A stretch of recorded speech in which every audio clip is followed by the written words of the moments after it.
Hello, this is an explanation of the notes and lecture for today's assignments. Today's assignments are focused on Always Running by Luis Rodriguez, a series of memoirs or stories taken from his life. The notes will be on narrative, setting, character, plot, and dialogue. If you click on the notes lecture link, it will launch this. It's a series of slides, a slide deck that goes over those. This video is a further explanation of the notes and what it has to do with Always Running and other stories we're going to be reading.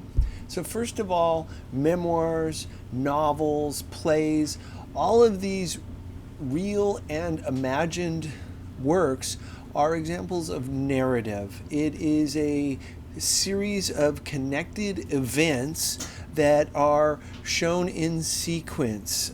This can be in images or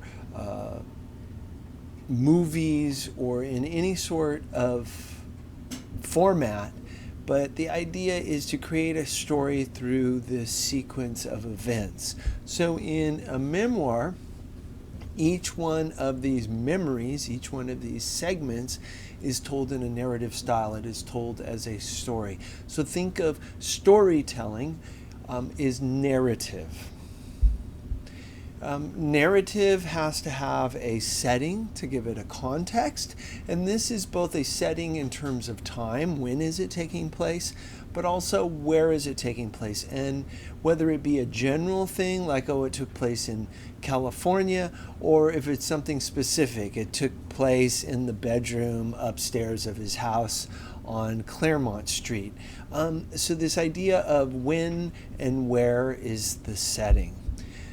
Characters are any of the people that are in this narrative or in this story. So they can be fictional or they can be real. So even if it's a real person and it's a real story, in the terms of the narrative, these people in the story are referred to as characters. And again, the character may be entirely fictional, made up, imaginary, or it could be a real life. The plot, the term plot, is this idea of the sequence of events, beginning, middle, and end, that show this idea of cause and effect. This happens, which causes this to happen, which causes this to happen. And so we combine these different elements. We combine the idea of a setting, when and where. We take characters and we put them through this sequence of events that are interconnected, and we call that story. Dialogue is anything that the characters say aloud, a verbal exchange. It's usually, you can usually tell what it is because it has quotation marks around it. This is not to be confused with quotation marks around something in an essay. Quotation marks in an essay is a reference to it being taken from somewhere else, that it is not your own words. But in the context of a narrative, in the context of a story, quotation marks are used to show that this is a person speaking.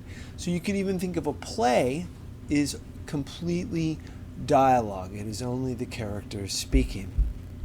So in these slides, again, to go back to the beginning very quickly, we are talking about narratives here. At first, with Always Running, the memoirs are a series of narratives, stories that are told that are these connected events. It is a setting. So in Always Running, the setting is East LA in the 70s. In Watts, the characters are any of the people. So these can be fictional or not, or real. So in the case of Always Running, the characters are real characters. They are historically accurate. The plot is any beginning, middle, and end. So if I'm going to tell you a story, I have to have a beginning, I have to have a middle, and I have to have an end. And they want to be all connected. So even if I'm telling a real story, and even if it's just a memoir, what happened to me yesterday, I follow those rules of plot. And dialogue is any time that I want my characters to speak. So think of it as a narrative is maybe me telling the story, but dialogue is anytime I want you to hear the characters speak themselves.